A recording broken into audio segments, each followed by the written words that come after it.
이정근 전 사무부총장 변호인이 1심 판결 나온 이후에 그런 사실이 없다, 다시 한번 혐의를 부인하는 발언을 했습니다. 어떤 내용인지 듣고 오겠습니다.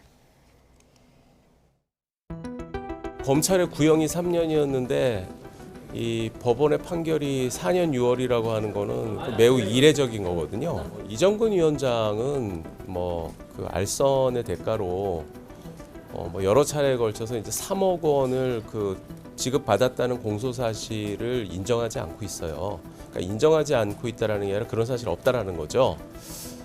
그런데 판결이 이렇게 나왔다고 없는 사실을 또 있다고 말하기는 어렵지 않겠습니까?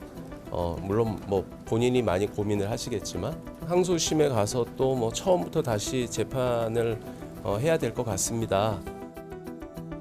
네, 한민수 대변인께서는 어제 판결 어떻게 보셨습니까? 이례적이죠. 저 변호인이 얘기한 것처럼 검찰 구형보다 또 중하게 판결하는 건 이례적인 게 맞습니다. 그럼 검찰 입장에서 볼 때는 이정근 전 사무부총장 측의 주장이나 이런 항변이 설득력이 떨어졌다고 보는 거 아니겠습니까? 그렇지만 우리 변호인 얘기처럼 없는 사실, 이정근 전 사무부총장 입장에서 없는 사실을 있다고는 또 인정할 수 없는 거 아니겠습니까? 그러면 1심 결과가 이렇게 나왔다고 하더라도 충분히 또 2심에서 저는 다퉈볼 수 있다고 생각하고요.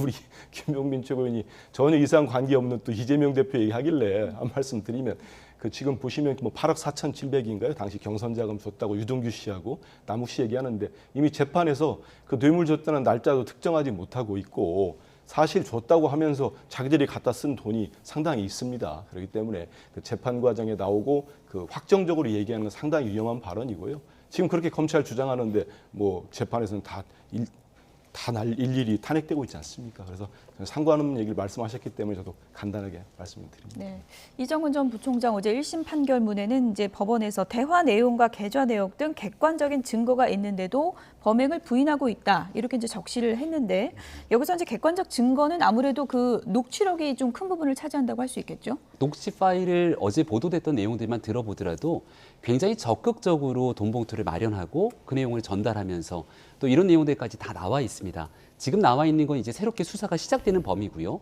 이정근 부총장이 구속되고 1심 선고가 나왔던 것은 사무부총장이라고 하는 민주당, 당신 집권당입니다. 집권당 고위직의 지위를 활용해서 이른바 알선, 누군가에게 청탁하고 지위를 알아보게 되고 이런 숱한 내용들이 다 녹취 파일에 들어가 있는 상황 아니겠습니까?